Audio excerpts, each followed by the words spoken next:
I got loyalty, got royalty inside my DNA. Cocaine quarter piece, got war and peace inside my DNA. I got power, poison, pain, and joy inside my DNA.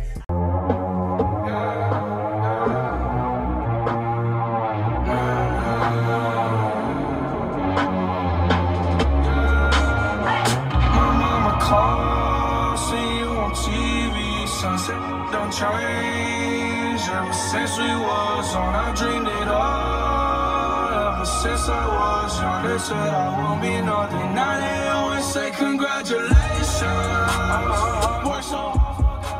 Good morning, good morning.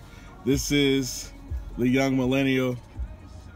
Very, very good morning. Today, I'm talking about hustling, networking, and taxes.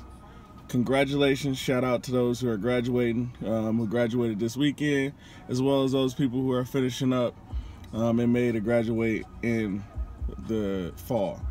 Congrats, it's another stepping stone where you take action. So, you know, as soon as all the festivities over, even maybe before that, hit the ground, put your feet down, and start making it happen, right? Believe in yourself, but take action. Massive action from the here now on. Whatever you want to do, you got to take massive action. Massive action proves to be one of those things where the sooner you hit it, the sooner, you know, you get to that spot where, you know, you can be untouchable or, you know, achieve the goals that you want to achieve in life. First of all, I wanted to talk about hustling. I was searching on Urban Dictionary. They got a bunch of different definitions. Different definitions from hustling for illegal means, you know, acquiring things illegally at a fast pace. My favorite definition, though, under hustle was to do things to get closer to the point that you want to get. So, you know, when it comes to hustling is something that transcends life. When I find that when I hustle, that's when I become the luckiest because I'm putting in the work. I'm really going out there.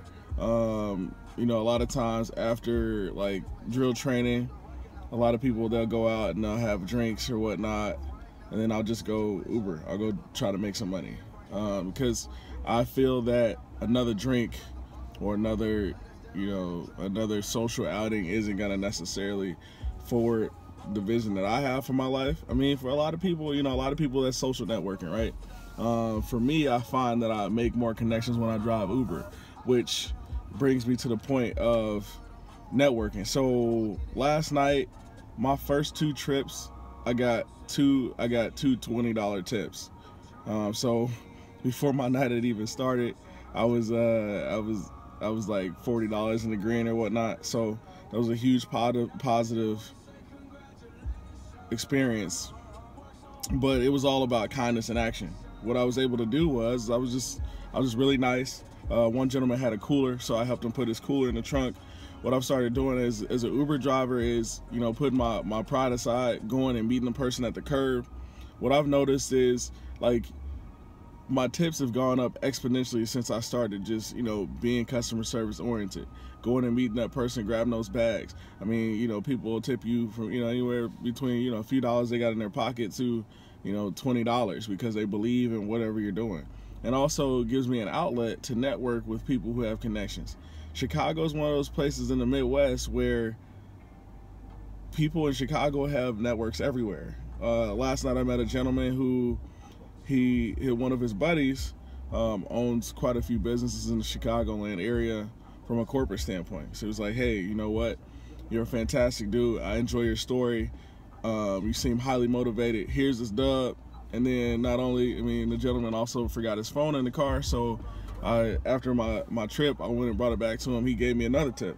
I wasn't expecting any of these things. Every time that he was getting ready to tip me, I pretty much walked away, because if you go into a situation not expecting anything, that's when you come out with, you know, the most probability of something positive happening for you, because you don't expect it. So everything is a blessing for you, per se, or whatever you believe in is, you know, you getting lucky, etc. I'm not gonna go there because everybody has their own vice of getting there or explaining, you know, how they feel about, you know, good karma, etc. So for me, I've noticed that just having a positive outlook creates an uphill climb for me, because I can never be as bad as I was in the situation that I was, right?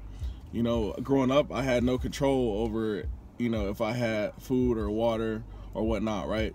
I'm strong because of it. My mom did the best that she possibly could. She gave everything that she had to make sure that, you know, I could have a semi-okay life. You know, did I rock Walmart shoes? Yeah. Did my shoes talk to me? Yeah. Did I have, but I also had, at that time, I had a decent friendship network. One of my best friends when I was younger was Chris Jackson. He had all the nice J's, all the nice shoes and stuff like that. But, you know, I would go over his house sometimes, and, you know what I'm saying, I would always be welcomed into the family. Shout out to Lotta Jackson. I would always be welcomed into the family to, you know, eat and you know, have a plate of food, or, you know, if they had, you know, if he had some shirts or something that he didn't want, he would, you know, hook me up, be like, hey, bro, you can rock this to the dance, right? But you don't realize how huge that is and how that affects people's lives. So it's the small things, right? And staying positive and viewing every day as an uphill climb, right? Because if you start your day off on a negative Nancy tip, it puts you in a boat where nobody wants to be around you. You don't even want to be around yourself. So make sure you know, maintain those positive vibes with action as well. So I love, you know, it's funny, I've like seen a lot of people talk about positive vibes since I made that video. My thing wasn't about the vibes as much as it was about the inaction when you get into positive vibes, right? I see a lot of people saying, oh, well, I need positive vibes, and these same people would be the same people that wouldn't show up for work, or be late for work, or wouldn't do a project, or would procrastinate and wait till the last minute. I mean, most people can tell that you procrastinated and waited till the last minute. They just don't say anything. So, you know, just, you know, staying positive has really, really helped me, you know, make it, and just being kindness. And I notice the more positive I am, the kinder I am, and you never know, the conversation that you have might help that other individual get through their struggle or whatever they're going through.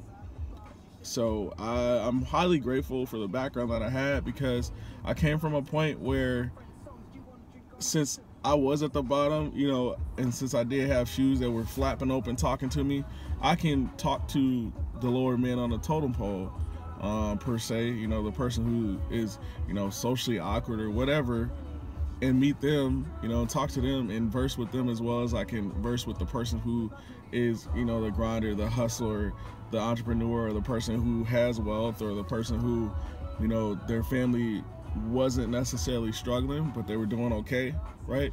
Because I've been there. But I always maintain a positive attitude, because it's always easier to talk to people, and it's always easier to have a better day. So last night was a successful night, which led to, when it comes to Uber, or any of my taxes, with the military, I use an app. It's called Hurdler, Hurdlr. It's linked to my bank account to the point where, like, it can't take anything out, but every time a transaction happens, it'll ask me if it's business or personal.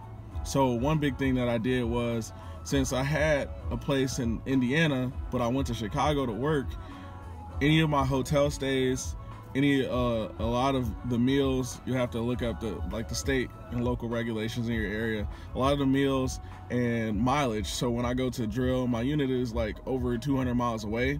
So that 400 miles of getting there and back are tax write-offs.